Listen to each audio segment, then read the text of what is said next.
Якутия-24 продолжает свое вещание в прямом эфире. Вы смотрите программу «Итоги дня». В студии Влад Давыдов. Добрый вечер. Смотрите сегодня. Коррупция в мэрии. Задержан замглавы Якутска за получение взятки. Возбуждено уголовное дело. ПМФ-2019 в северной столице. Продолжается Международный экономический форум. Якутия принимает активное участие. Прямое включение нашего корреспондента из Петербурга.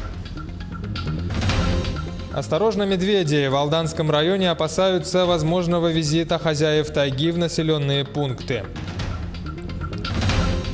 Сезон в разгаре. В Ленске продолжается летняя навигация. Доставка грузов идет пока по плану. Будущие воспитатели. Студенты Удачнинского филиала Мирнинского техколледжа проходят практику в детсадах. Как они себя проявляют?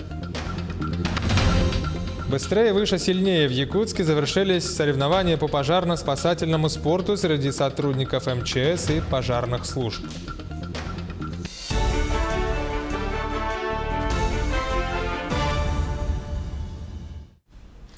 Заместитель мэра Якутска подозревается в получении взятки на сумму в более чем 100 миллионов рублей. Об этом сообщили в управлении Следственного комитета по республике.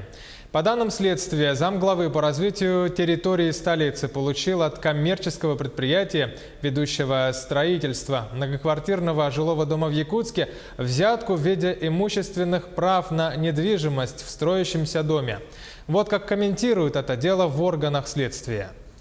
Отделом по расследованию особо важных дел Следственного управления Следственного комитета России по Республике Саха-Якутия по материалам Управления ФСБ России при взаимодействии с прокуратурой республики возбуждено уголовное дело в отношении заместителя главы по развитию территории городского округа город Якутск. Уголовное дело возбуждено по признакам преступления, предусмотренного частью 6 статьи 290 Уголовного кодекса Российской Федерации «Получение взятки должностным лицом в особо крупном размере». По данным следствия, заместитель главы по развитию территории городской округ город Якутск получил от коммерческого предприятия, которое осуществляла строительство многоквартирного жилого дома в городе Якутске, взятку в виде имущественных прав на недвижимость в данном строящемся доме в размере почти 1500 квадратных метров на сумму 114 миллионов рублей. Взятка была получена за выдачу разрешения на увеличение этажности при строительстве данного дома с 13 до 16 этажей. Взятка получена заместителем главы через 2 посредников в пользу коммерческого предприятия, занимающегося строительством в городе Якутске, владельцем и учредителем которого являлся сам подозреваемый до 2018 года. А точнее до назначения на данную муниципальную должность. 7 июня текущего года заместитель главы и его посредники задержаны. С их участием проводятся следственные действия. Выполняется комплекс следственных и оперативных мероприятий, направленный на установление всех обстоятельств, имеющих значение для уголовного дела. Расследование продолжается. В Алданском районе оленеводческие стада страдают от нападения медведей. Инспекторы экологического надзора призывают местное население быть бдительнее на случай визита хозяев тайги в населенные пункты, рассказывает Татьяна Вахнина. С наступлением лета пребывание наедине с природой – идея отнюдь небезопасная. Не стоит отправляться в лес в одиночку. Хищники сторонятся больших шумных компаний. Встретив медведя, не следует как паниковать, так и проявлять излишний героизм, чтобы не привлечь к себе внимание зверя. Для любителей проводить время на природе эти правила безопасности относятся к основным. Не подкармливать, чтобы не было вот этих контактов, не бросать, где попало, отходы пищи, не устраивать несанкционированные свалки. В июне в лесу неподалеку от жилых массивов встретить хищников вполне реально. Хозяева тайги выходят и к человеческому жилью. В города и поселки медведей приводит голод. В начале лета щедроты батюшки леса еще не созрели. В настоящее время от медведей страдают оленеводческие стада.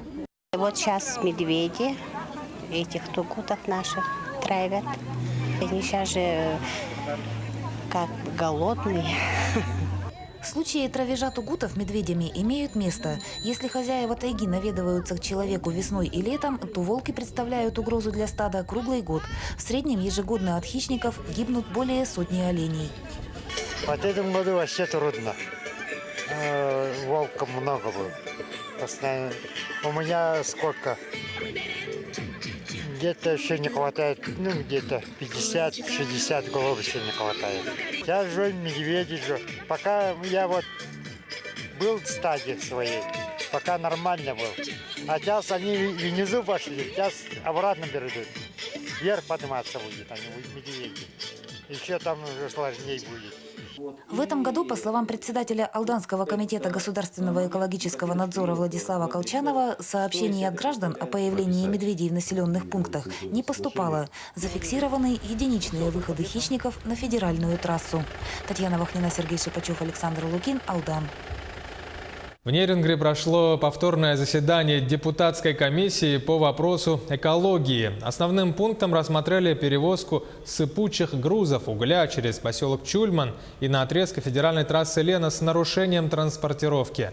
На заседании присутствовали представители угледобывающей компании, перевозчики, также общественность поселка Чульман. Диалог получился оживленным, был внесен ряд конструктивных предложений. В частности, речь шла о строительстве объездной дороги к Чульманской ТЭЦ, также следование европейскому примеру транспортировки угля автотранспортом с использованием специальных связующих реагентов. Мы не будем отпускать эту ситуацию на самотек. Мы будем недельно, если потребуется, ежедневно мониторить нарушения, которые происходят у нас в части перевозки сыпучих грузов и вообще экологическое состояние у нас в районе. Потому что мы действительно мы живем здесь, на этой земле, мы живем на этой земле, и живут наши дети, наши родители, наши родственники, все жители. И мы хотим, чтобы экология и природа на территории Нерингринского района, даже при развитии промышленности, все-таки она сохранялась и досталась нашим будущим поколениям. Задержка начала навигации на поставки технических грузов и топлива для предприятия «Алроса» не отразится. В Ленском отделении управления материально-технического снабжения за первые дни завоза приняли 10 тысяч тонн. Предприятие быстро вошло в навигационный режим. За лето необходимо заполнить опустевшие за зиму склады и наладить отправку срочных грузов. Из Ленска передает Олеся Васева. Здесь хватает работы и зимой, но с началом навигации в Ленском отделении УМТС рабочий темп ускоряется в разы. Первые 1000 тонн грузов разного назначения уже обработаны. Это оборудование, химпродукция, резинотехнические изделия, стройматериалы. Много материалов требует переработки внутри нашего предприятия. Это и расшифровка, и комплектация по товарным группам, то есть хранение по складам. Потому что мы все знаем, что компания покупает материалы не только на 1 год, а и на следующий год с учетом норматива. Поэтому на сегодняшний день мы, можно сказать, полностью вошли в навигационный период 2019 года. Начали на предприятии отчет принятых нефтепродуктов. Обработаны первые танкеры с авиационным топливом. Некоторые нефтеналивы, минуя Ленск, идут вниз по реке, торопясь по большой воде довести светлые нефтепродукты до Нюрбы. В целом задержка навигации почти на 10 суток не отразится на своевременной поставке технических грузов и топлива для предприятий «Алроса». За первые дни навигации поступило 100 контейнеров с грузом. Это срочный возврат. После переработки все контейнеры отправили обратно в Усть-Кут. Если говорить по Усть-Куту, и там, можем сказать, небольшое накопление на сегодняшний день. Вот с водочки мы все смотрим оперативную информацию, порядка 3000 тонн. Но там, конечно, есть подход, в движении много разных материалов, как и оборудование, аммиачные селитра. Тоже отгрузилось из завода первые объемы. Поэтому мы мониторим ситуацию. По мере поступления от производителей материалы будут сразу направлять в Ленск. В эту навигацию в Ленском отделении УМТС ждут более 143 тысяч тонн технических грузов. Олеся Васева, Сергей Счастный, телеканал «Алмазный край». Вернемся через короткую паузу. Меньше 1 минуты. Оставайтесь с нами и смотрите далее во второй части программы. ПМФ-2019 в северной столице. Продолжается Международный экономический форум. Якутия принимает активное участие. Прямое включение нашего корреспондента из Петербурга. Будущие воспитатели, студенты Удачнинского филиала Мирнинского техколледжа проходят практику в детсадах. Как они себя проявляют? Быстрее, выше, сильнее. В Якутске завершились соревнования по пожарно-спасательному спорту среди сотрудников МЧС и пожарных служб столицы. Якутия-24. Программа «Итоги дня». В студии Влад Давыдов. Продолжаем выпуск. В Петербурге начинается главное событие Международного экономического форума. Это пленарное заседание с участием президента России Владимира Путина. Там будут определены главные векторы развития экономической сферы нашей страны. С нами на прямой связи с места событий наш корреспондент Максим Кардозу. Максим, какова последняя информация, в частности по работе на форуме нашей якутской делегации? Приветствую, Влад. Да, действительно, первая половина сегодняшнего дня была очень насыщенная у якутской делегации. День начался с таких приятностей. Были подведены результаты национального рейтинга состояния инвестиционного климата. В нем говорится о том, что в каком регионе больше всего уделяется внимание бизнесменам, малому и среднему бизнесу. Это очень важно сейчас в нашей стране, потому что, конечно же, на бизнесменов возлагаются большие надежды. И вот в первой тройке находится Москва, Татарстан, Тульская область, ну а наша республика на 22-й строчке. И это настоящий успех, друзья. Вы только вдумайтесь, например, в прошлом году в этом рейтинге Якутия находилась на 52-м месте. И всего лишь за год нам удалось преодолеть 30 ступенек. Это говорит о том, что в нашей республике проводится большая работа по работе с малым и средним предпринимательством. Айсен Николаев говорил о двухсторонних отношениях между властью и бизнесом. Давайте послушаем, что он сказал в своей речи во время оглашения результатов этого рейтинга. 22 место. Отлично. В прошлом году мы заняли 52 место, сейчас 22. Я считаю, что это очень хорошая динамика. Конечно же, это результат того, что мы провозгласили в отношениях с бизнесом политику полной прозрачности и прямой связи с бизнесом. Я полностью поменял координационный совет. И, в принципе, его работа по предпринимательству. Сейчас 92% в нем занимают предприниматели. Предприниматели вошли у нас в проектный офис, с которым мы вместе сгенерировали план план продвижения работы, улучшения нашей позиции в инвестиционном рейтинге. Это тоже, на мой взгляд, очень немаловажно. Огромное спасибо ОСИ за то, что поддержали нас. И в августе прошлого года была проведена такая стратегическая сессия, на которой были выработаны основные подходы к работе с малым и средним бизнесом. Спасибо, Айсен Сергеевич. Поздравляю с хорошим стартом. И на самом деле вы являетесь не одним из лидеров, а вы являетесь лидером роста. То есть больше вас никто прогресса не совершил в рейтинге 2019 года. Также сегодня прошла деловая встреча главы Якутии с послом Индии. В ходе нее, конечно же, договорились о взаимных встречах еще. Например, индийский посол пригласил якутскую делегацию к себе в Дели. Ну а Якутия приглашает в Якутск, конечно же, всех бизнесменов и политиков из Индии. Также буквально полчаса назад закончилось подписание соглашения между Якутией и Росгеологией. Это тоже очень важное для нас событие, потому что, конечно же, всем известно, что в Якутии огромное количество полезных ископаемых, но на такой огромной территории очень сложно проводить новые исследования. И сейчас подписано соглашение, которое предусматривает ряд мер по поддержке именно этого направления. Конечно же, это тоже все будет в будущем складываться в положительные моменты для нашей экономики. Давайте послушаем, что сказали после подписания этого соглашения со стороны Росгеологии. Якутия – это самый большой регион России с точки зрения территории. И на самом деле расходы на геологоразведку, если вы посмотрите, по твердым полезным ископаемым, так и по углеводороду достаточно существенные. Вот в нашем это самые большие расходы в региональной части. Якутия богата многими полезными ископаемыми, поэтому очень важно то, что мы сегодня подписали такой комплексный документ, комплекс создания программы по сотрудничеству и создание рабочей группы, которая определит направление, где можно сотрудничать и искать новые месторождения. Мы видим очень высокий потенциал, причем в различных регионах, от Арктики и заканчивая южной частью, причем количество, наверное, фактически вся таблица Менделеева, поэтому говорить, что это какой-то один минерал, даже не приходится. Поэтому мы и называем это комплексной программой. Поэтому этот документ послужит как раз созданию такого комплексного подхода для поиска полезных ископаемых, которые в результате окажут позитивное влияние на развитие экономики Якутии. Влад, ну что ж, я не знаю, видно, не видно за моей спиной, но павильоны постепенно сейчас пустеют. Это не говорит о том, что форум заканчивается, просто сейчас уже, наверное, началось главное событие сегодняшнего дня, о котором ты говорил в начале. Это заседание с участием Владимира Путина. И давайте будем уже и оттуда вести свою трансляцию. Влад? Спасибо, Максим. К событию, главному событию форума, к пленарному заседанию мы обязательно вернемся чуть позже. Благодарю тебя за информацию. Напомню нашим зрителям, это был Максим Кардозу. Освещает он Международный экономический форум из Санкт-Петербурга. Продолжаем выпуск. Якутия стала первым регионом в стране, где будет применена новая система социального воздействия на население. Соглашение по этому вопросу подписано также на Петербургском экономическом форуме. Смысл использования такого рода механизма заключается в том, что если проекты в социальной сфере, например, строительство школ или детских садов, реализуются за счет средств частных инвесторов или же региональных, то всегда есть возможность вернуть потраченные деньги. Для этого нужно, чтобы новые школы, социальные учреждения показывали положительную динамику развития. Например, в школе должно появиться больше олимпиадников или медалистов.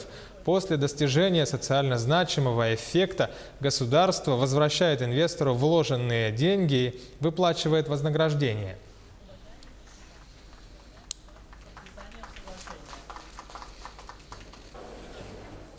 У нас в Хангаласском районе вместе с Высшей школой экономики в течение 3 лет будет проведена серьезная работа по перезагрузке системе среднего образования школ.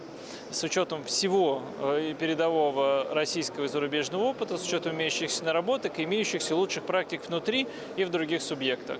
Это стало темой специальной сессии на ВЭФе, на Петербургском экономическом форуме. И также мы подписали соответствующее соглашение в присутствии руководителя Внешэкономбанка, руководства Министерства экономики и Айсена Сергеевича Николаева. Также на площадках форума подписано соглашение между угледобывающей компанией «Колмар» и китайской корпорацией «Авик». Они договорились о строительстве обогатительной фабрики «Инаглинская-2» в Южной Якутии под Нерюнгри. Строительство будет вестись в 2 этапа. Первую очередь запустят в 2020 году, вторую в 2022. Мощность предприятия составит 12 миллионов тонн угля в год. Будет создано более 1000 рабочих мест, использовано современное оборудование и будут применены новейшие технологии минимизации воздействия на окружающую природную среду. Уже ведется строительство фабрики обогатительной 12-миллионной Наглинская.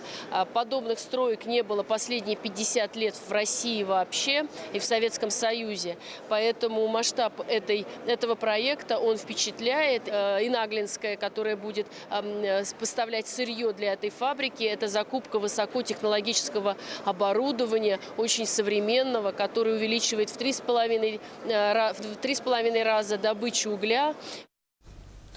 К другим новостям. В алмазной столице открыли центр амбулаторной онкологической помощи. По данным в Мирнинском районе, онкологическая заболеваемость населения превышает средний республиканский показатель.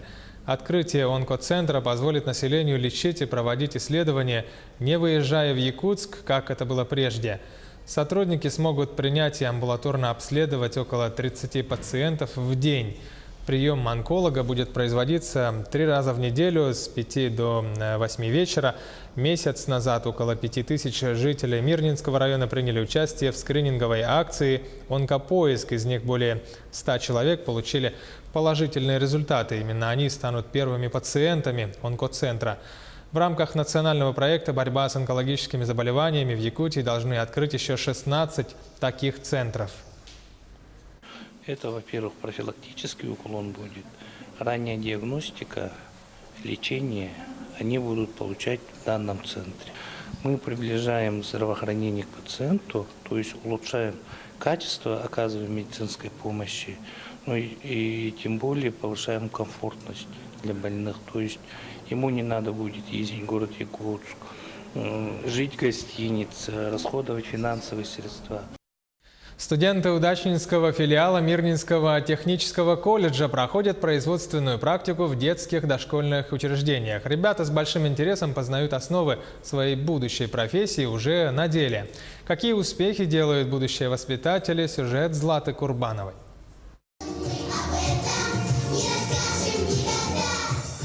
Детский смех, счастливые лица и бесконечная любознательность малышей. С детства мечтала стать воспитателем, говорит Валерия Курилова. Сегодня мечта стала былью. Лера учится на воспитателя детей дошкольного возраста в Удачненском филиале Мирнинского регионального технического колледжа. И уже второй год проходит практику в детских садах приполярного города.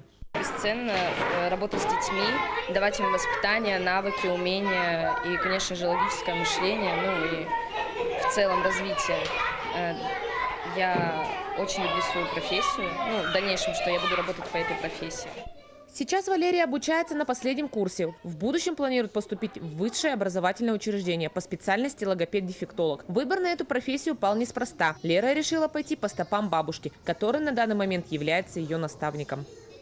Мы находим общий язык, помогаем им, они помогают детям нам, то есть мы сотрудничаем очень тесно друг с другом. Самое главное, конечно, как наставника, это общение, это сотрудничество. Мы всегда рады, тем более, что девочки приходят, наши выпускники детского сада. Поэтому мы всегда рады, всегда ждем их, чтобы поделиться своим опытом, чтобы дети, чтобы наши девочки, студенты знали, что они не ошиблись в профессии. Кроме Валерии, практику в детских садах Удачного проходит около 15 студентов. Работать в дошкольных организациях девушки начинают после второго курса обучения. Задача наставников – максимально подготовить ребят к работе с детьми в будущем. В данный момент в нашем детском саду 8 студенток проходит свою практику. 5 – это девочки 3-го курса и 3 девочки 2-го курса. Хочется отметить, что девочки очень замечательно влились в наш коллектив. Они с огромным удовольствием общаются с детьми. Очень инициативные, творческие. Мы сейчас уже можем позволить им самостоятельно организовывать какие-то тематические мероприятия, методические мероприятия, то есть занятия, какую-то организовывать игровую деятельность. У них все получится, ну а мы будем ждать, когда они получат образование и придут к нам работать. Перенять от наставников максимум знаний. Производственная практика очень важна, ведь без опыта будущим воспитателям будет трудно устроиться на работу. В дошкольных учреждениях Удачного это понимают, и поэтому создают все условия для того, чтобы студенты получили больше опыта и знаний, чтобы в будущем было кому доверить подрастающее поколение города. Злата Курбанова, Олег Соснин, телеканал «Алмазный край». В эти минуты в северной столице начинается главное событие Петербургского международного экономического форума. Это пленарное заседание с участием президента страны Владимира Путина. Предлагаем сейчас вашему вниманию прямую трансляцию.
Уважаемые дамы и господа, президент Российской Федерации Владимир Путин, председатель Китайской Народной Республики Си Цзиньпин, президент Республики Болгарии Румен Радев, премьер-министр Республики Армения Никол Пашинян, председатель правительства Словацкой Республики Петер Пелегрини, генеральный секретарь Организации Объединенных Наций Антонио Гутерреш, модератор пленарного заседания Софико Шеварнадзе.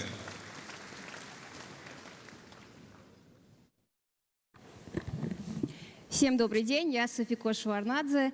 Я очень рада, что я буду сегодня модерировать это пленарное заседание, потому что Петербургский форум – это такая уникальная площадка, где пересекаются бизнесмены, официальные лица, лидеры, которые в таком составе нигде в мире не пересеклись бы.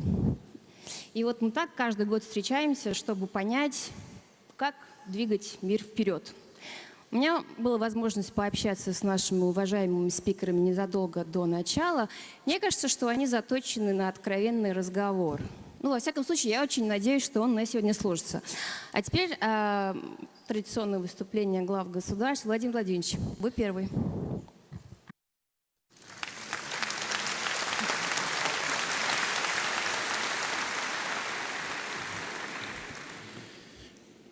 Добрый день, уважаемые друзья, коллеги, дамы и господа.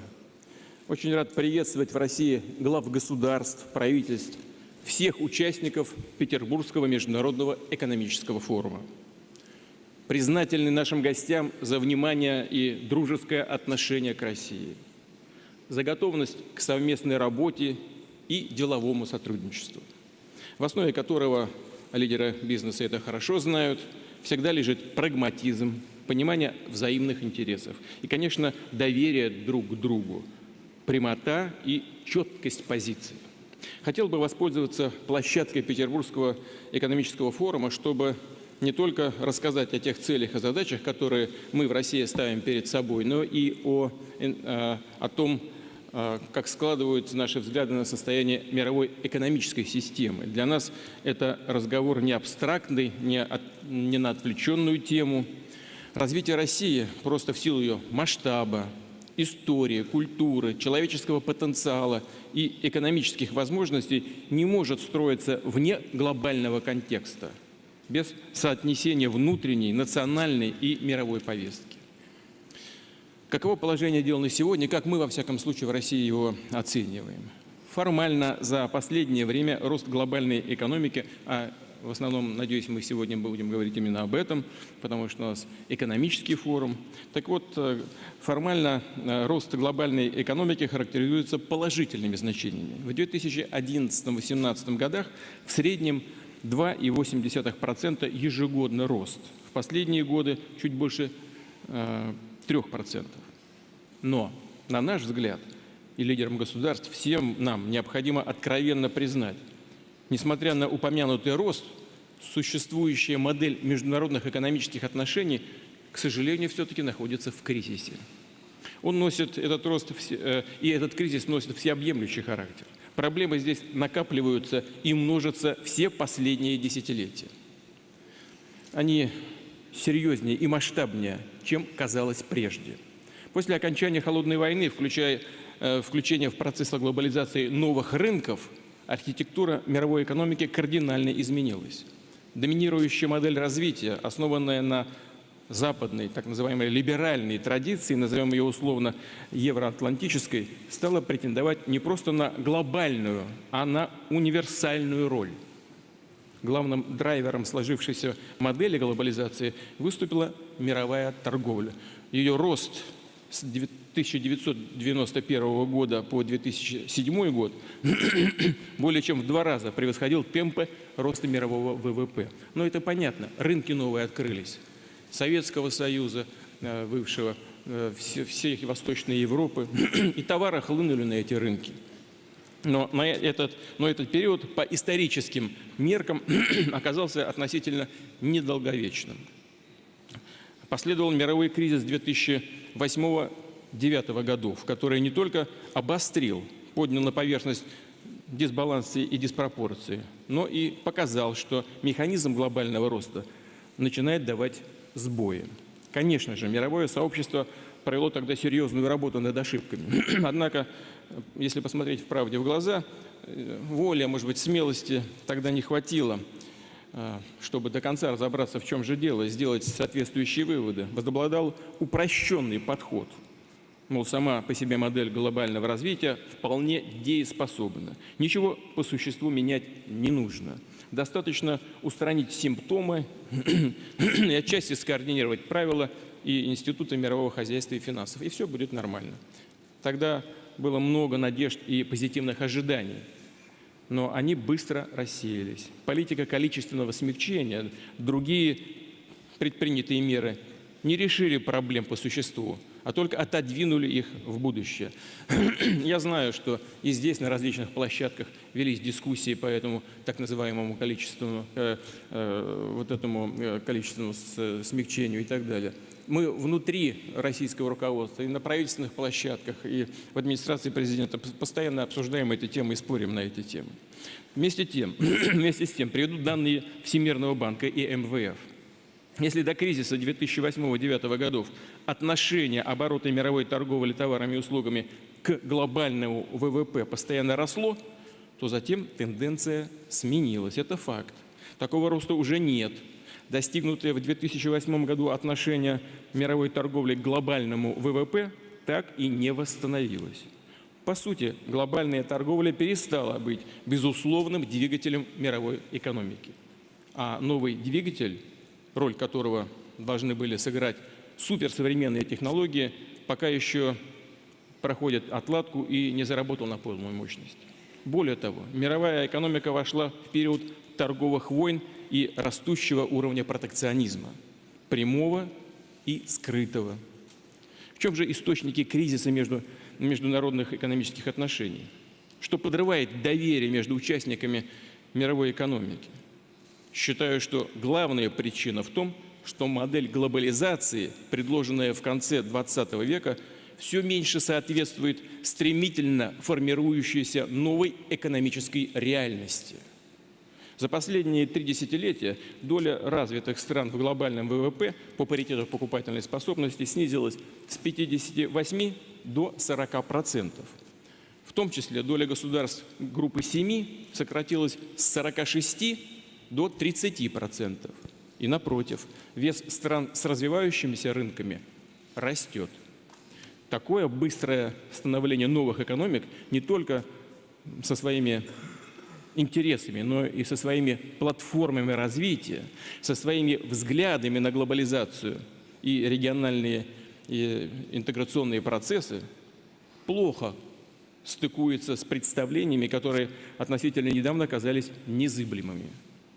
Заданные прежде шаблоны, по сути, ставили страны Запада, нужно об этом сказать прямо, ставили их в исключительное положение, давали им фору, что называется, и громадную ренту, заранее предопределяли их лидерство.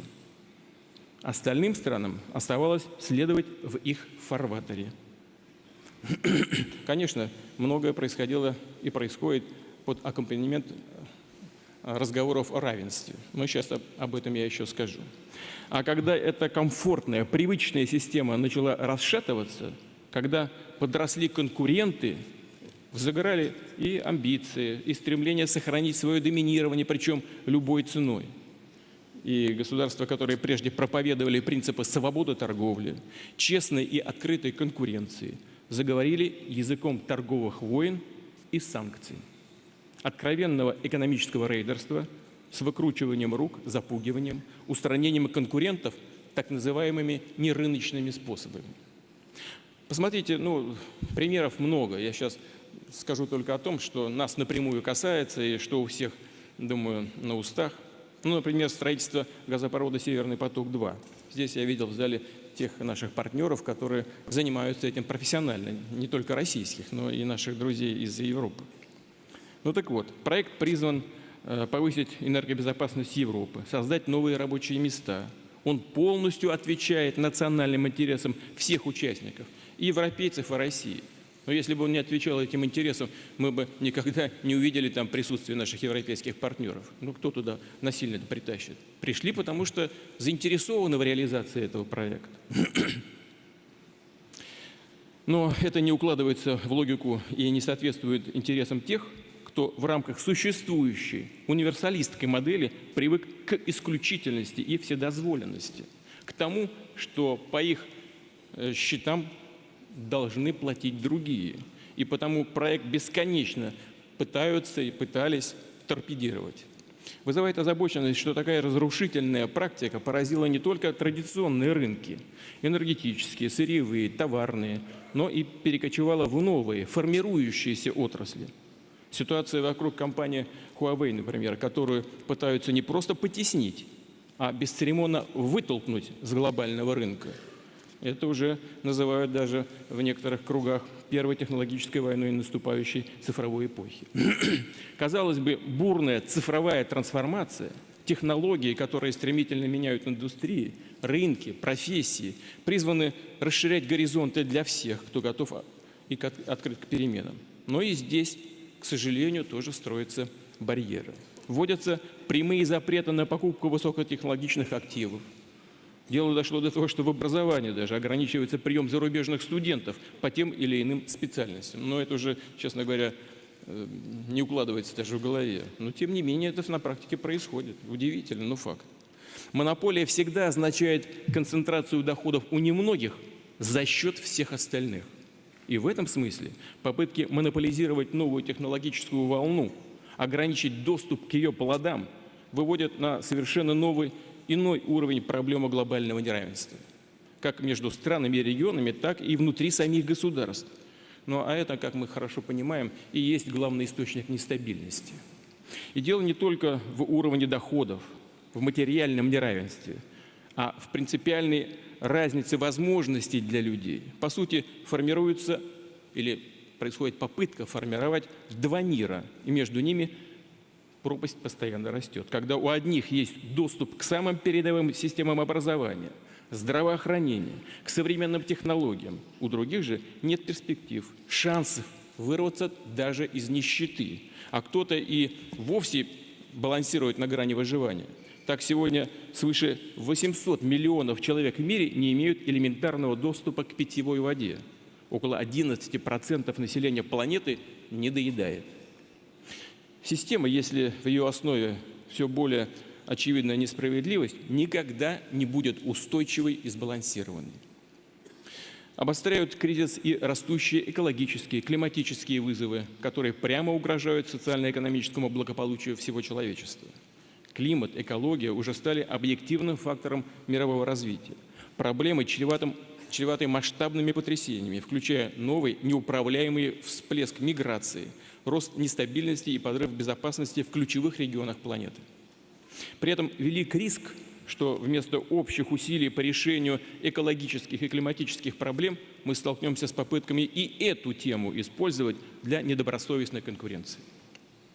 Уважаемые дамы и господа, сегодня перед нами возникают две крайности, два возможных сценария дальнейшего хода событий.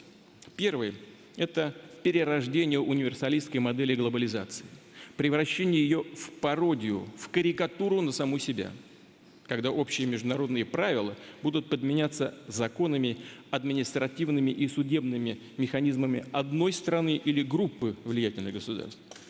Как поступают сегодня, я с сожалением это констатирую, Соединенные Штаты, распространяя свою юрисдикцию на весь мир. Кстати говоря, 12 лет назад я уже об этом говорил. Но такая модель не только противоречит логике нормального межгосударственного общения, формирующимся реалиям сложного многополярного мира, но главное, не отвечает задачам будущего. И второй сценарий – это фрагментация глобального экономического пространства, политика ничем не ограниченного экономического эгоизма и его силовое продавливание. Но это путь к бесконечным конфликтам, к торговым войнам, а может быть даже и не только торговым. Образно говоря, к боям без правил всех против всех. Каким же может быть решение? И не утопическое, эфемерное, а реальное. Очевидно, что для выработки более устойчивой и справедливой модели развития потребуются новые договоренности, которые не только, что называется, четко прописаны, но прежде всего соблюдаются всеми. Однако убежден, разговоры о таком экономическом миропорядке останутся благими и пустыми пожеланиями, если мы не вернем в центр дискуссии такие понятия, как суверенитет, безусловное право каждой страны на свой собственный путь развития, и добавлю ответственность не только за свое, но и за всеобщее устойчивое развитие. Что может быть предметом регулирования таких договоренностей, такого общего правового поля? Конечно же, не навязывание всем одного, единственно верного канона, а прежде всего гармонизация национальных экономических интересов, принципы взаимодействия, конкуренция и сотрудничество между странами со своими различными моделями развития, особенностями и интересами. И выработка подобных принципов должна идти максимально открыто и демократично. Именно на этой основе необходимо адаптировать к современным реалиям систему мировой торговли и повысить эффективность работы Всемирной торговой организации. Не ломать, а наполнить новыми смыслами и содержанием другие международные институты. При этом реально, а не на словах, учесть запросы и интересы развивающихся стран, в том числе тех, которые решают вопросы модернизации промышленности, аграрного сектора и социальной сферы. Это и есть равные условия для развития. Кстати, предлагаем подумать о создании открытого доступного банка данных с лучшими практиками и проектами развития. Россия готова разместить на такой информационной платформе свои успешные кейсы и в социальной, демографической и экономической сферах. И приглашает присоединиться к этой инициативе другие страны и международные организации. Что касается финансов, отмечу, основные глобальные институты здесь были созданы еще в рамках Бреттон-Вудской системы 75 лет назад. Пришедшая ей на смену в 70-е годы ямайская валютная система, подтвердив приоритет доллара, по сути не решила главных проблем. В первую очередь сбалансированности валютных отношений и торгового обмена. За это время появились новые экономические центры, повысилась роль региональных валют, изменился баланс сил и интересов. Очевидно, что эти глубокие перемены требуют адаптации международных финансовых организаций, переосмысления роли доллара, который, став мировой резервной валютой, превратился сегодня в инструмент давления страны-эмитента на весь остальной мир. Кстати говоря, на мой взгляд, большая ошибка американских финансовых властей, но и политических центров, сами подрывают свои преимущества, созданные во время создания этой Бреттон-Вудской системы. Доверие к доллару падает просто. Далее. Повестка технологического развития должна объединять страны и людей, а не разобщать их. И для этого нам нужны справедливые принципы взаимодействия в таких ключевых областях, как высокотехнологичные услуги, образование, трансфер технологий, отраслей новой цифровой экономики и глобальное информационное пространство. Да, выстроить подобную гармоничную систему будет, безусловно, непросто, но это лучший рецепт восстановления взаимного доверия, и другого пути у нас нет. Нужно вести эту работу вместе, понимая масштаб глобальных вызовов новой эпохи и свою ответственность за завтрашний день. Использовать для этого и потенциал Организации Объединенных Наций, уникальный по представительству организации, усилив ее экономические институты, а также эффективнее задействовать формат таких новых объединений, как Группа 20. Пока же такой свод правил не сформирован, нужно исходить из сложившейся ситуации и реальных проблем, реально смотреть на то, что происходит в мире. В качестве хотя бы первого шага предлагаем, говоря терминами дипломатии, провести своего рода демилитаризацию ключевых сфер глобальной экономики и торговли, а именно оградить от торговых и санкционных войн поставки товаров первой необходимости, лекарств, медицинского оборудования.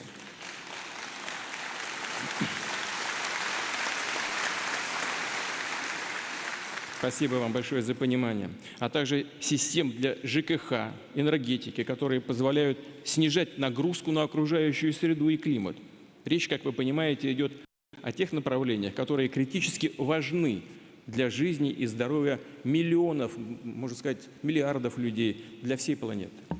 Уважаемые коллеги, Сегодняшние тенденции в мире свидетельствуют, что роль страны, ее суверенитет и место в современной системе координат определяются несколькими ключевыми факторами. Это, безусловно, способность обеспечить безопасность своих граждан. Это способность не только сохранять национальную идентичность, но и вносить вклад в развитие мировой культуры. И еще как минимум 3 фактора, которые, на наш взгляд, имеют основополагающее значение. Остановлюсь на них несколько подробнее. Первый фактор – это благополучие и достаток человека, возможности для раскрытия его талантов. Второй фактор – это восприимчивость общества и государства к бурным технологическим изменениям. И, наконец, третий фактор – это свобода для предпринимательской инициативы. Начну с первого направления. Сегодня объем ВВП по паритету покупательной способности на душу населения в России составляет около $30 тысяч. На этом же уровне находятся сегодня и показатели стран Южной и Восточной Европы. Наша задача в ближайшие годы не только войти в 5 крупнейших экономик мира. В конечном счете это не самоцель, а только средство. Нам нужно выйти и закрепиться на среднеевропейском уровне по всем основным параметрам, отражающим качество жизни и благополучие людей. Исходя из этого, мы сформировали и национальные цели по росту экономики и доходов граждан, сокращению бедности, увеличению продолжительности жизни, по развитию образования и здравоохранения, сбережению окружающей среды. На решение этих задач направлены национальные проекты, которые мы реализуем. Второе направление – это форсированное технологическое развитие. Возможности здесь поистине колоссальные. Наша задача – быть среди первых, кто использует эти технологии, конвертирует их в настоящий прорыв. Так, по оценкам экспертов, в ближайшие десятилетия дополнительный рост мирового ВВП за счет внедрения искусственного интеллекта составит 1,2% ежегодно. Это вдвое превышает то воздействие, которое оказали глобальный рост информационных технологий в начале 21-го столетия. Мировой рынок продуктов с использованием искусственного интеллекта к 2024 году вырастет почти в 17 раз и составит порядка $500 билиона. Как и другие ведущие страны мира, Россия подготовила национальную стратегию развития технологий в области искусственного интеллекта. Она разработана правительством с участием отечественных высокотехнологичных компаний. Указ о запуске такой стратегии будет подписан в ближайшее время. А детальный пошаговый план действий интегрирован в национальную программу «Цифровая экономика». Россия обладает серьезными кадровыми научными ресурсами, хорошим стартовым заделом для создания самых передовых технологических решений. И это касается не только искусственного интеллекта, но и других групп так называемых сквозных технологий. В этой связи предлагаю нашим компаниям с государственным участием, а также ведущим российским частным компаниям стать главными партнерами государства в развитии сквозных научно-технологических направлений. Это, как уже говорил, искусственный интеллект и другие цифровые технологии. Это, безусловно, новые материалы. Это геномные технологии для медицины, сельского хозяйства и промышленности, а также портативные источники энергии, технологии ее передачи и хранения. Практическим результатом такого партнерства должны стать выпуск и продвижение прорывных, успешных продуктов, услуг как на внутреннем, так и на внешних рынках. Для государства это возможность сформировать мощный, суверенный технологический задел. Для компаний шагнуть в новую технологическую эпоху. Все эти вопросы буквально неделю назад мы рассматривали на специальном совещании в Москве. По его итогам в короткие сроки будут заключены соответствующие соглашения со Сбербанком, Ростехом, Росатомом, Российскими железными дорогами, Ростелекомом. Пакет соответствующих документов подготовлен. Также прошу включиться в эту работу, в этот масштабный проект наши ведущие компании топливно-энергетического комплекса. «Газпром», «Роснефть», «Россети», «Транснефть». Поручаю правительству организовать эту работу. Как будет строиться сотрудничество государства и крупных компаний? В рамках соглашения о партнерстве компании инвестируют в научно-исследовательскую работу, в развитие центров компетенции, в поддержку стартапов, в подготовку научных, управленческих, инженерных кадров и привлечение специалистов из-за рубежа. В свою очередь, государство возьмет на себя обязательство обеспечить финансовые и налоговые инструменты поддержки, стимулировать спрос на отечественную высокотехнологичную продукцию, в том числе через государственные закупки, то есть рынок надо обеспечить, будем над этим работать. Ну, может, и китайские друзья наши чего-нибудь прикупят побольше из этих новых наших предложений и товаров. Отладить систему технической стандартизации и регулирования необходимо, и даже установить здесь своего рода экспериментальные правовые режимы. Адекватная, гибкая правовая среда – ключевой вопрос для новых отраслей. Ее формирование во всем мире идет непросто. Много чувствительных проблем и для безопасности государства, и для интересов общества, граждан. Но чтобы добиться результатов, критически важно ускорить процесс принятия решений. Поэтому прошу коллег из правительства, экспертов, бизнес-сообщества предложить такой эффективный механизм. Для новых отраслей потребуются и специалисты с новыми знаниями. Для этого активно модернизируем программы и содержание образования.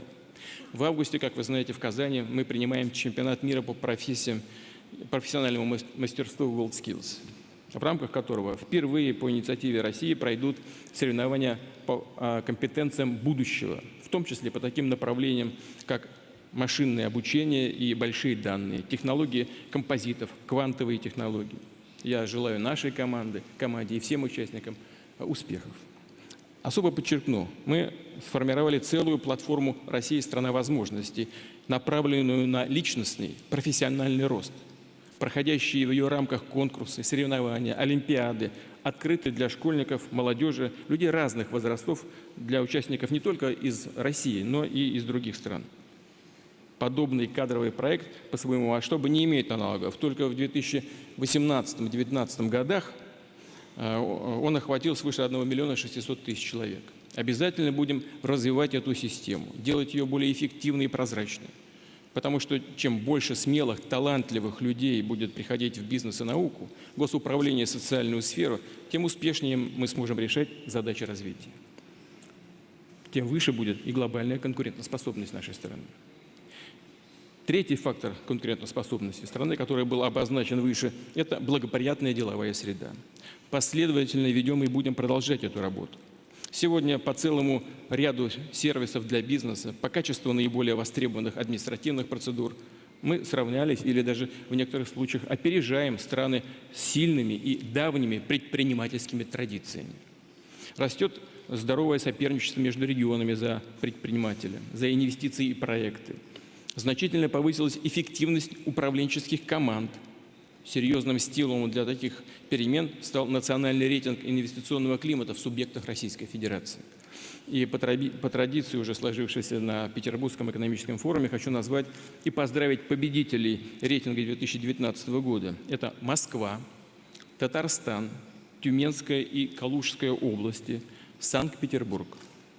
Что касается динамики улучшения... Я им тоже поаплодирую. Что касается динамики улучшения инвестиционного климата, то лидерами стали такие регионы, как Якутия, Приморский край, Самарская область, Крым и Северная Осетия, Пермский край, Нижегородская область, Удмуртия, Ивановская и Новгородская области. Пользуясь случаем, прошу глав регионов, полпредов президента в федеральных округах активизировать работу по привлечению частных капиталов и в национальные проекты, и в другие наши проекты развития, в том числе используя возможности Российского фонда прямых инвестиций, другие современные эффективно работающие механизмы. Как уже сказал, позитивные изменения в деловом климате в качестве административных процедур есть, но и острых проблем, которые волнуют бизнес, еще достаточно. Прежде всего, это архаичность и явная избыточность контрольно-надзорной сферы, необоснованное, а порой и просто противоправное вторжение правоохранительных органов в деловую среду, в работу компаний. В этом году мы запустили самую масштабную за постсоветское время глубокую и кардинальную реформу в сфере контроля и надзора. Напомню, что с 1 января 2021 года здесь прекращает действие вся прежняя, во многом устаревшая нормативно-правовая база. Взамен должна быть сформирована четкая система требований. Исключено любое дублирование полномочий госорганов. Ограничены основания для внеплановых проверок, закреплен риск-ориентированный подход. уже в этом году должен быть запущен информационный сервис, который позволит объективно сопоставлять информацию по проверкам от контрольно-надзорных органов с одной стороны и самих предпринимателей с другой, и оперативно реагировать на любые несоответствия. Теперь, что касается отношений бизнеса и правоохранительных структур. Логика наших действий заключается в следующем. Это дальнейшая либерализация законодательства, укрепление гарантий и прав собственности, исключение даже формальных возможностей для злоупотребления правом, для давления на бизнес, последовательное очищение силовых структур и судебной системы от недобросовестных лиц. Важнейшее условие эффективности такой работы – это повышение прозрачности деловой среды. И это тоже имеет очень большое значение, уважаемые коллеги. Уже в нынешнем году будет запущена цифровая платформа, своеобразный цифровой омбудсмен, с помощью которой предприниматели смогут сообщать обо всех незаконных действиях со стороны представителей правоохранительных органов. И такая открытость, на мой взгляд, может стать залогом доверия между обществом, бизнесом и государством. И в целом нам необходимо в самые сжатые сроки обеспечить трансформацию системы государственного управления на основе цифровых технологий. Таким образом, кардинально повысить эффективность всех уровней управления власти, скорость и качество принятия решений. Я прошу правительства совместно с руководителями регионов представить на этот счет конкретный план действий. Мы много раз об этом уже говорили. Уважаемые коллеги, не раз в своей истории Россия осуществляла масштабные проекты пространственного развития, которые становились символами глубоких и динамичных изменений страны, ее движения вперед. Такие комплексные проекты реализуются и в наши дни, на юге России, на Дальнем Востоке, в Арктике. Сегодня нам нужно подумать и о подъеме обширных территорий Центральной и Восточной Сибири. Подготовить для этого хорошо просчитать, согласовать планы развития.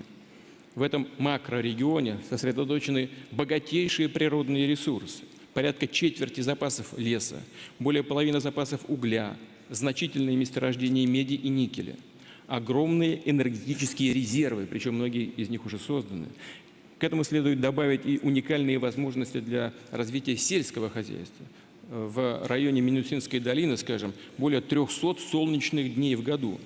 Это дает возможность сформировать здесь и новый мощный агропромышленный комплекс. По мнению российских и зарубежных экспертов, под эти ресурсы макрорегиона возможно привлечь инвестиции в объеме нескольких триллионов, до 3 триллионов рублей, разумеется, при вложении со стороны государства в развитие инфраструктуры, социальной сферы и строительства жилья. Освоение пространств Центральной и Восточной Сибири, и не как сырьевой базы, а как научно-промышленного центра, должно сделать этот регион связующим звеном между европейской частью России и Дальним Востоком, между рынками Китая, стран АТР, Европы, включая Восточную Европу. Должно привлечь сюда свежие, хорошо подготовленные трудовые ресурсы. Прошу правительства совместно с экспертным сообществом и Российской академией наук подготовить необходимые проекты и осенью доложить. Дамы и господа, дорогие друзья, сегодня в России мы приступили к реализации действительно стратегических, долгосрочных программ, многие из которых, без преувеличения, носят глобальный характер. Скорость и масштаб происходящих изменений в мире не имеют аналогов в истории. И в наступающей эпохе нам важно слышать друг друга, объединять усилия для решения общих задач. Дорогие друзья, Россия готова к вызовам и к переменам. Мы приглашаем всех к широкому, равноправному сотрудничеству. Благодарю вас за внимание. Спасибо. Спасибо, Владимир Владимирович. Вы обозначили очень важные темы, в том числе и то, что существующие правила никого не устраивает в нынешнем мире. Мы будем много говорить в нашей дискуссионной части об этом. Спасибо. Председатель Си, ваша очередь. Прошу вас.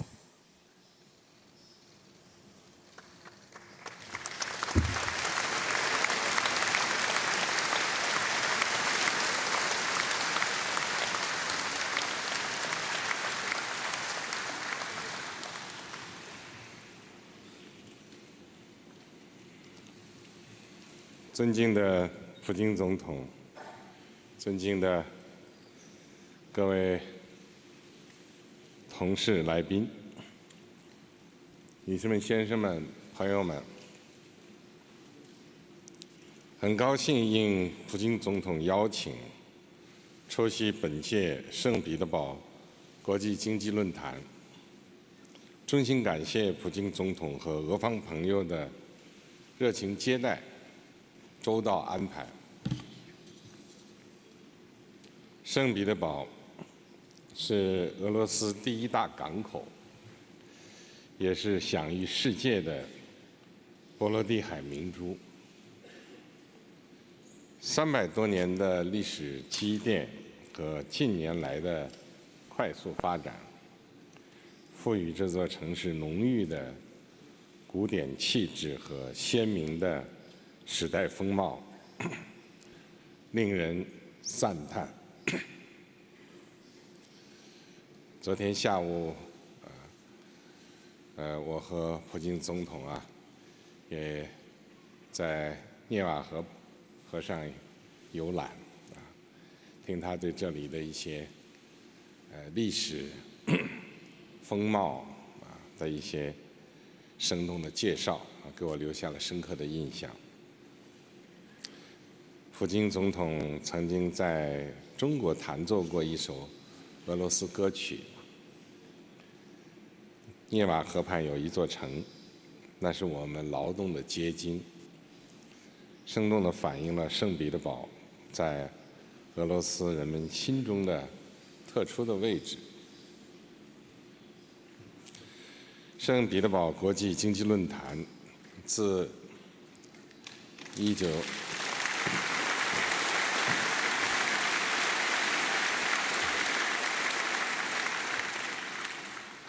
圣彼得堡国际经济论坛自1997年创办以来，规模不断的扩大，影响力日益提升，已经成为各方交流思想、凝聚智慧、共谋合作的重要平台。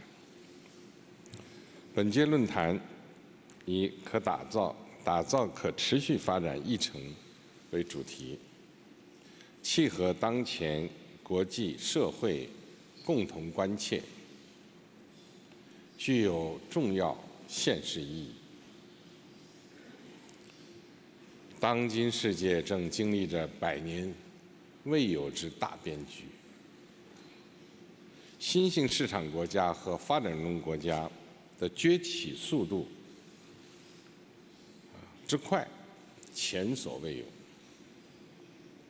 新一轮科技革命和产业变革带来的新陈代谢和激烈竞争前所未有。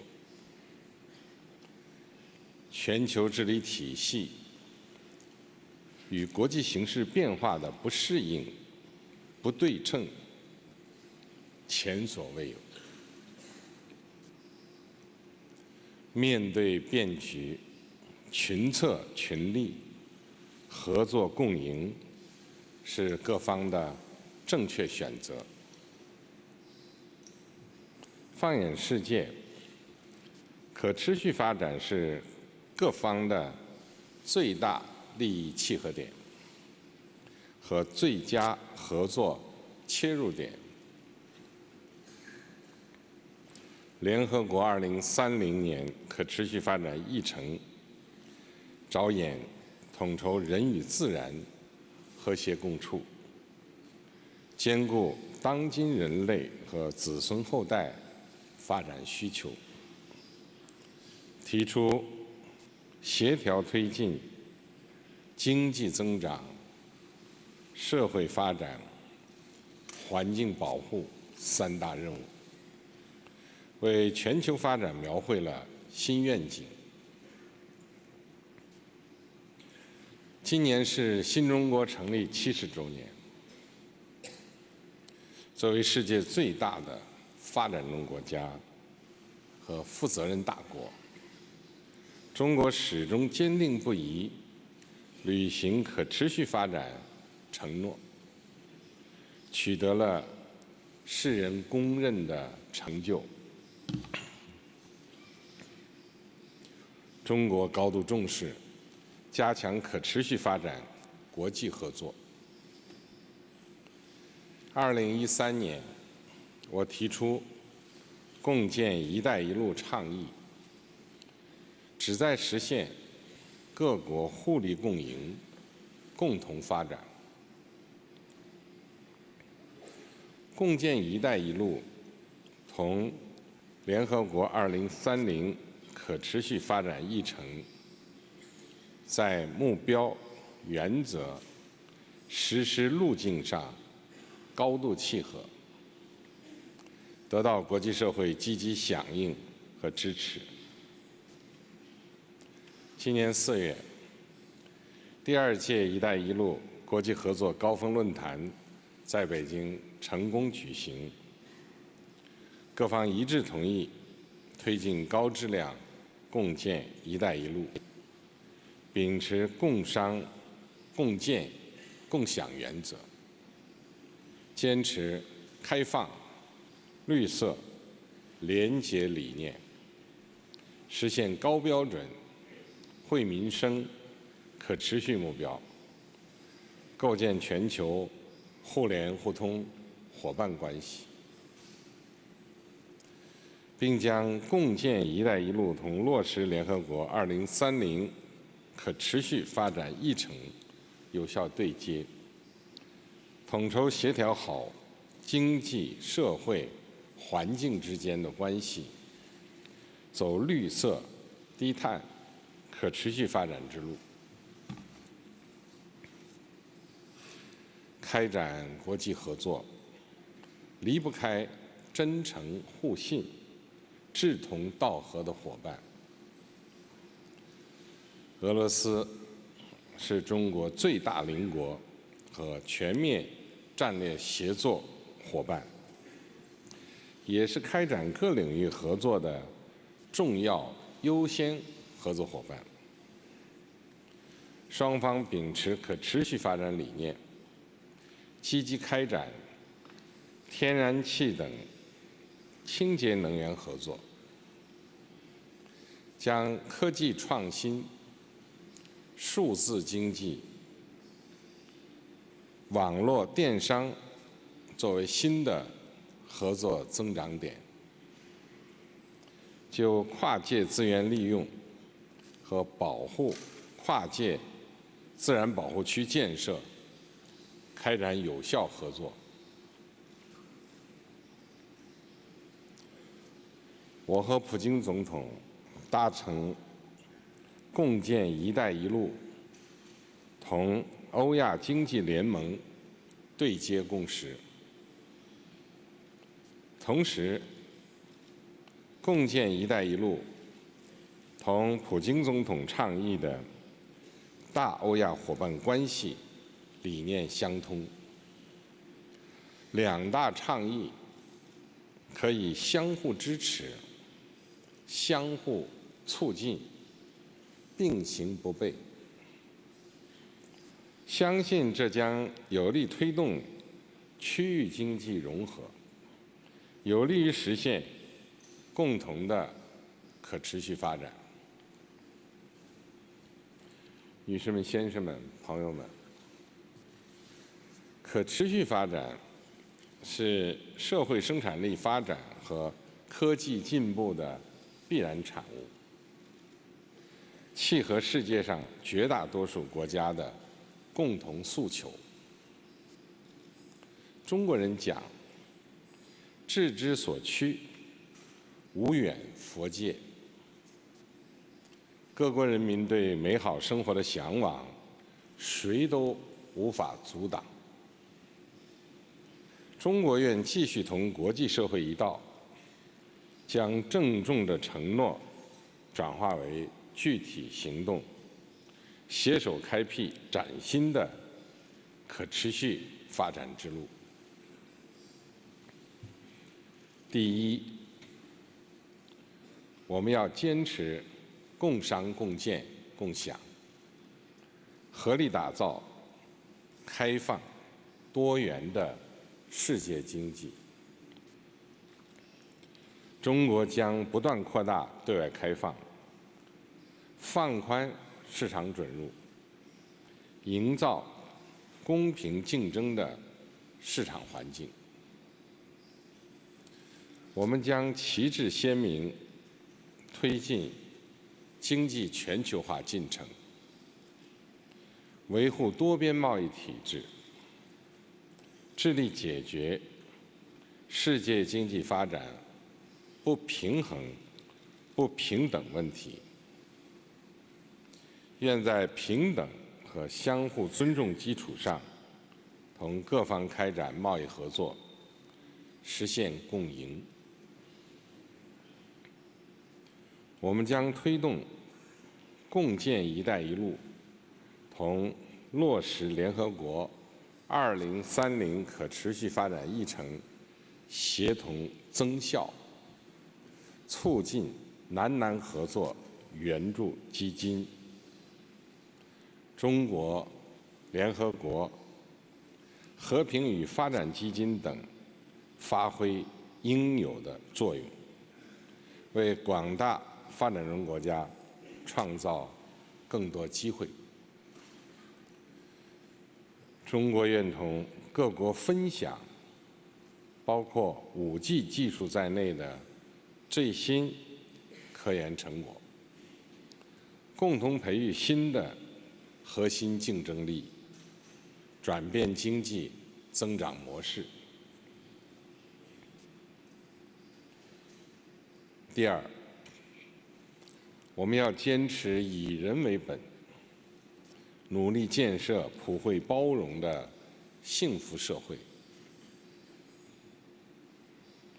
提高人民生活水平是各国政府的首要任务。今年，中国将继续打好精准脱贫攻坚战，力争2020年实现农村贫困人口全部脱贫。今年努力实现新增就业1100万人以上，大力扶持职业教育，支持志愿服务、慈善事业健康发展，保障弱势群体合法权益。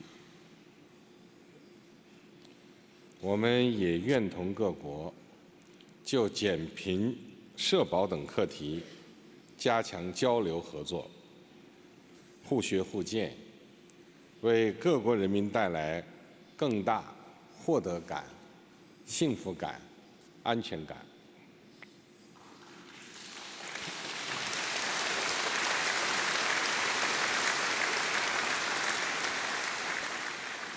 第三，我们要坚持绿色发展，致力构建人与自然和谐共处的美丽家园。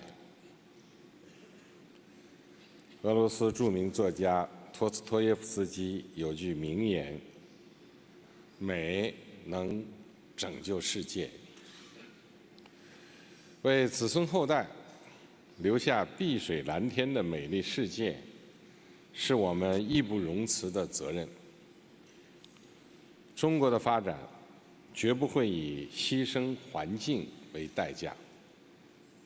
我们将秉持绿水青山就是金山银山的发展理念，坚决打赢蓝天、碧水、净土3大保卫战，鼓励发展绿色环保产业，大力发展可再生能源，促进资源节约、机约和循环利用。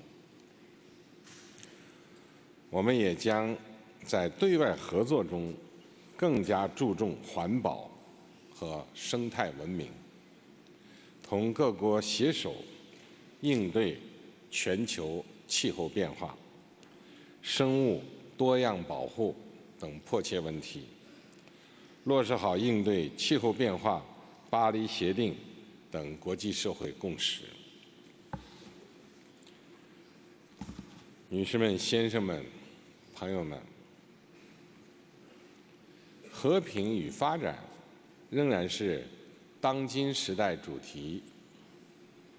人类的命运从没有像今天这样紧密相连，各国的利益从没有像今天这样深度融合、和平发展、合作共赢的时代潮流不可阻挡。同时，随着逆全球化和霸权主义、强权政治抬头，国际社会面临的新课题、新挑战也与日俱增。人类再次站在了历史的十字路口。可持续发展是破解当前全球性问题的金钥匙，同构建人类命运共同体目标相近、理念相通，都将造福全人类，惠及全世界。中国愿继续同各方携手努力，秉持可持续发展理念，体现人类命运共同体担当，倡导多边主义，完善全球治理，共同促进我们这个地球村持久和平安宁，共同创造更加繁荣美好的世界。谢谢大家。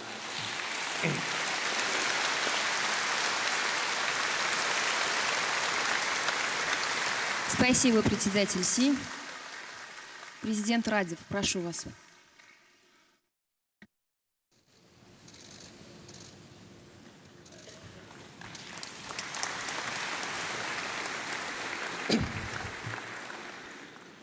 Уважаема госпожо Шеварднадзе, уважаеми господа президенти и премиери, уважаеми господин генерален секретар на Организацията на Обединените нации, дами и господа. Първо искам да благодаря на организаторите и най-вече на президента Путин за поканата и възможността да участвам на този престижен форум. За мен е чест да бъда редом и до президента Си Цзинпин. Радвам се, че като убеден застъпник на многостранната дипломация ще обсъдим проблемите на устойчивото развитие и с генералният секретар на ООН господин Гутериш, а също и с премиерите на Словакия и Армения. Петербургският форум се утвърди като среща на голямата икономика с голямата политика, където се обсъждат ключовите проблеми на днешното развитие. Участието на президента на 7 милионна България и на премиерите на Словакия и Армения, редом с двама от световните лидери, е много силно послание за важността на една от най-силните идеи на устойчивото развитие, че то е постижимо само с приноса на всички държави. Приемам моето участие като признание за способността на България да изгражда мостове между региони и култури. С новото хилядолетие устойчивото развитие се превърна в основна тема на международният дневен ред. В това време някои държави се възползваха от глобализацията, но други се оказаха в ролята на губещи. Планетата ни се задъхва от свръхексплоатацията на нейните богатства и от грандиозния търговски трафик.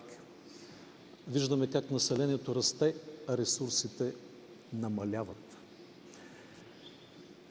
Свободното движение на капитали в дигиталната ера без ясни правила генерира рискове за най-уязвимите общества. А свръхконсумацията, която се превърна в символ на икономически и личен успех, вече застрашава общото ни бъдеще. подкопаването на международният правен ред и преходът към полицентричен свят генерират нестабилност. Ежегодният ръст на средствата за отбрана е ясен сигнал, че средата за сигурност не се подобрява, а недоверието расте. Стремежът към технологично превъзходство с цел политическо надмощие води до капсулиране на науката в тесни географски рамки, до научна миграция и до технологичен разрив между държавите, за което говори подробно и президентът Путин. Неравномерното развитие преобърна много представи и роди един нов свят. Кой би предполагал преди 20-ти години, че Китай ще се превърне в стожер на идеята за свободна търговия, а САЩ ще налагат протекционизъм? Кой би твърдял, че Европа, в която от десетилетие утвърждаваме модел на толерантност, днес в тази Европа ще надигат глава неофашистски и националистически движения под натиска на социалните диспропорции и имиграцията. Затова мисля, че устойчивото развитие не може да бъде изчерпано само с комплексът от икономически, социални и екологични мерки и цели, разработени детайлно в програма 2030 на Организацията на Обединените нации и залегнали като основни политики в програмите на Европейския съюз. Преодоляването на предизвикателствата изисква всеобхватен подход, обединяващ широк спектър от инструменти, от политически до културни. Необходим е нов наднационален мироглед на граждани на планетата, който младите вече имат, но ние политиците не можем да си позволим все още. Защото светът е арена на конкуренция и конфликти между държавите. Природата обаче ни отправя императивна покана да надмогнем границите на собствените егоизми. Нашите предшественици преодоляха своите противоречия и установиха следвоенният глобален ред в името на мира. Организацията на Обединените нации бе ключът на този успех. И точно в зората на студената война те проявиха тази мъдрост. Наш ред е днес да сторим същото, но за спасението на планетата и на човечеството. Новата икономическа парадигма трябва да компенсира недостига на ресурси с гения на човечеството. Тя трябва да заложи на знанията, технологиите и иновациите. Убеден съм, че това трябва да бъде зелена икономика, която се базира на концепцията за отворена наука, на нова потребителска култура и на нова производствена етика, които трябва да залягат в образователните програми и икономическите стратегии. Устойчивото развитие изисква по-ефективни механизми за глобална сигурност. Те трябва да обуздаят изкушението от едностранни и силови действия, да привилегироват диалога и многостранната дипломация, която в последните години е под силен натиск, да противостоят на поляризацията и радикализацията. Устойчивото развитие предполага преодоляването и предотвратяването на финансови кризи. Това ще рече по-прецизен контрол на финансовите пазари. Нужен е глобален консенсус срещу корупцията, която вече придоби трансграничен характер, срещу прането на пари и укриването на доходи и данъци, както и за ограничаването на офшорните зони. Убеден съм, че тези проблеми са добре познати на всички политически лидери и тук е необходима единна воля. Устойчивото развитие е невъзможно без сигурност и социален мир. Победата срещу масовият глад се оказа недостатъчна, за да се изгради истинска стабилност. И затова днес мигрантските вълни не стихват, а броят на бежанците се увеличава. Именно липсата на сигурност и бедността гонят хората по пътя на миграцията и подхранват ксенофобските и националистически движения в приемните страни. Затова е необходим модел, който да гарантира сигурността и стабилността. Инвестиции в икономиката, образованието и здравеопазването в страните на произход. Устойчивото развитие е невъзможно и без устойчиво доверие. Ще дам пример. Преди 70 години България бе втората държава в света, която призна Китайската народна република и установи дипломатически отношения. От тогава отношенията между нашите народи се развиват в дух на доверие и приятелство, независимо от политическата конюнктура. Нещо повече, тъй като първата държава, признала Китай, вече не съществува, ние твърдим, че сме първата сега.